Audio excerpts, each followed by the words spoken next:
Hello, this is Joe Strechay. I want to tell you, let's have a conversation about job interviews. What are the most common questions? What is the most common question asked in a job interview? Is it about your skills?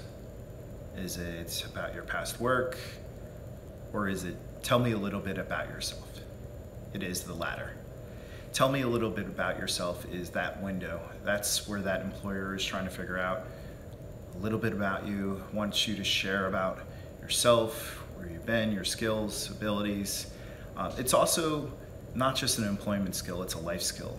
As an individual moving through life, people often ask you to tell them about yourself or for an introduction, and so this is your elevator speech. The elevator speech comes from the idea that you're getting onto the bottom floor. Let's take the Florida Capitol.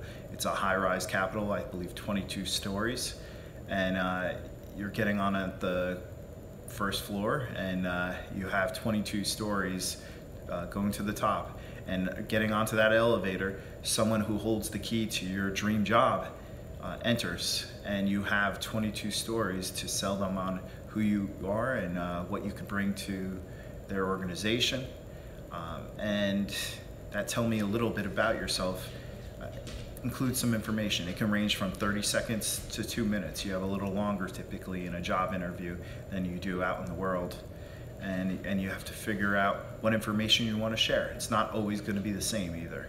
So tell me a little bit about yourself. I'm Joe Strechay. I work for my own consulting firm, Strechay Consulting. I work in the blindness field, helping organizations and businesses around navigating individuals who are blind, or else providing services to individuals who are blind or visually impaired. I am blind as well, so I bring the practical side, but also my graduate work is around blindness, and I've worked for Commonwealth of Pennsylvania, running their Bureau of Blindness and Visual Services, working for the American Foundation for the Blind, running their employment services, and working for the state of Florida and the state of New Jersey in blind services in various roles. So I bring a lot of different layers in that aspect, but I also have a public relations background from my undergraduate at East Carolina University. And skills, I'm good with people, I network well, I use technology well, I'm a competent user in iOS and also using a PC and Windows, Microsoft Office, and I used to run a web program where I had to do HTML coding. And yes, I'm blind and I can use a computer, and I use a screen reader software which takes information presented in a textual format, presents it in an audio format or refreshable braille format. And I can navigate websites and also do the coding behind the websites as well. So I've done a lot of different things, and I use a white cane to help myself travel. I traveled about 14 to 18 days per month when I worked for the American Foundation for the Blind during my last few years there. And so I traveled on my own, and also trained other people who are blind or visually impaired how to travel with the white cane. I also have worked on television shows, streaming television shows that advise around characters who are blind and similar topics. So that would be my tell me a little bit about yourself, or that would be possibly my elevator speech. And you should think about this. There's components depending on the level of your background, what you can bring into this. If you don't have a lot of employment experience, you might stress your education, maybe some volunteering, things that will relate to the work you're applying for. Like if I was going in for a management position, I would stress the work that I've done that revolves around management. The Bureau of Blindness and Visual Services, we had 6 offices, and I supervised, and I had 150 employees that I supervised. If I wanted to talk about instruction and working with people who are blind or visually impaired, I'd talk about the different jobs and roles and orientation mobility and VRT, vision rehabilitation therapists, that I've done in working with people directly, the transition services, or working with organizations or state agencies, advising them on those services, or even countries. I would stress those different aspects depending on the job I'm applying for.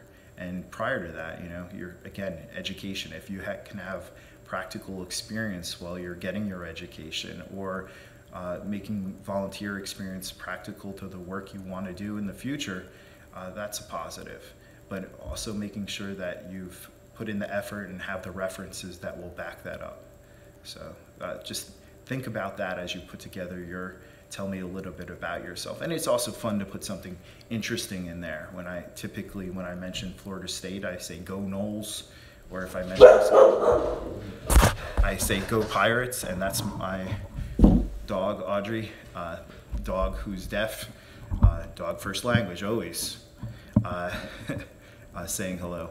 But that's something you need to think about. What information are you going to include, and what do you need to stress for what you're looking to get across? And I'm not going to share all this information with just anyone I meet on the street. It depends who the person is and what I'm hoping to get out of it. But often, as a person with a disability, people don't see us as competent professionals. So I often do share a little more than most people, because those questions, like, even if I share that I've used a computer, or I use technology, they might even ask, how do you do it? And having a device where I can demonstrate it also makes a difference too.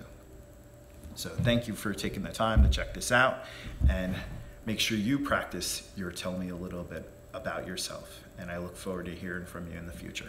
Have a great day.